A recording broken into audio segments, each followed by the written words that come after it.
Waveman here, and we are looking at a historical battle. This is the Guadalcanal scenario, and obviously I'm playing the United States, specifically the Avenger.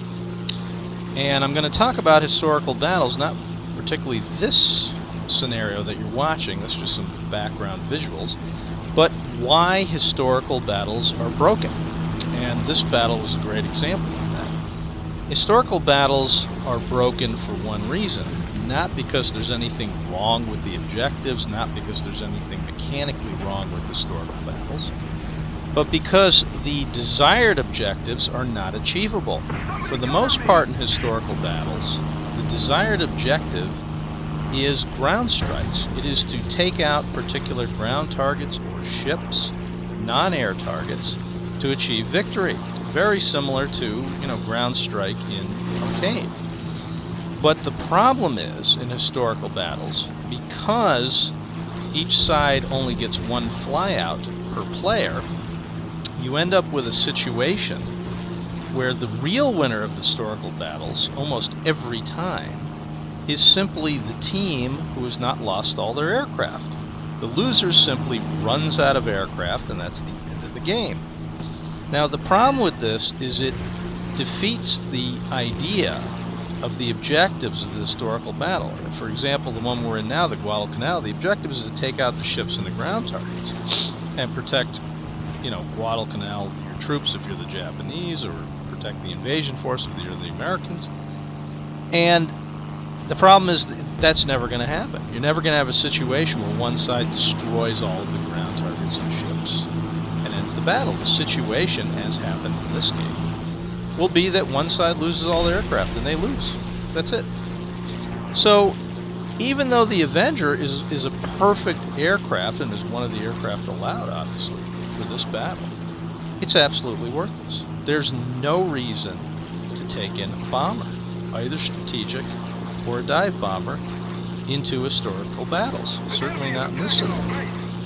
Ideally, both sides, to win, should be taking in fighters, because the way you're going to win is to knock out all of the opponents in the aircraft, and that's going to be the end of the game. So this is why historical battles are broken. Ironically, in this game, when I'm doing what I'm supposed to be doing, bombing the ground targets, I'm not helping the team at all.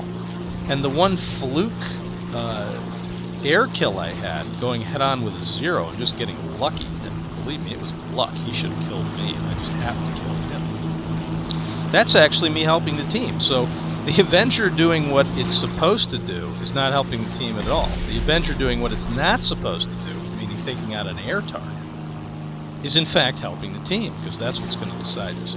Now, that said, why historical battles are broken? The question is, what can Gaijin do to fix this? Now, the interesting part is, I think they're already doing it. And that is, as we all know, ground forces are going to get incorporated in the game. And by that I mean player ground forces, aka tanks.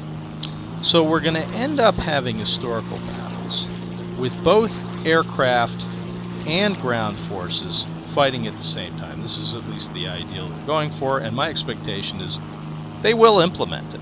It may not be perfect at first, but I think it's going to get implemented correctly. I mean, we know they're going to do it. And if it does get implemented correctly, it will resolve this problem. The reason being this simple. Then when you knock out all the enemy aircraft, well, the game's not over. The battle isn't over. You haven't knocked out the ground forces. The tanks coming in, they have to be knocked out as well. So this will actually give meaning to flying a dive bomber or strategic bomber in historical battle games, because the fighters obviously are going to have a difficult time, if not an impossible time, taking out the tanks. You're not going to take out a tank, certainly not a medium or heavy tank, with a fighter. You're going to need to drop bombs on it, or the other ground targets are going to need to take them out. So when we get these combined air and ground battles in historical, that should, if it's implemented correctly, resolve this issue with the historical battles being broken as they are now. Because then it just won't be enough for the two air forces to fight. One side get all their planes annihilated, and that ends the battle. It may actually result in a situation where the purpose of the battle is fulfilled, and the team that fulfills the purpose of the battle wins the match. So I'm hopeful for the future of historical battles because of that reason. Right now, they're problematic. I took the Avenger in this one and enjoyed it. It came down to 3 of us left. You saw in the Catalina end up getting killed. Now there's a Air Cobra, and he's facing, I think, 6 Japanese aircraft, and he's got no chance. He's just trying to survive here, and soon he will be dead. But that situation will no longer exist, hopefully, when we get to the new scenarios once the tanks get implemented in War Thunder, and then historical battles will become more meaningful. Anyway, if anyone has any commentary or ideas or criticism of my analysis of the historical battles as they stand and my expectations of historical battles in the future, be glad to hear them. Please leave them in the comments.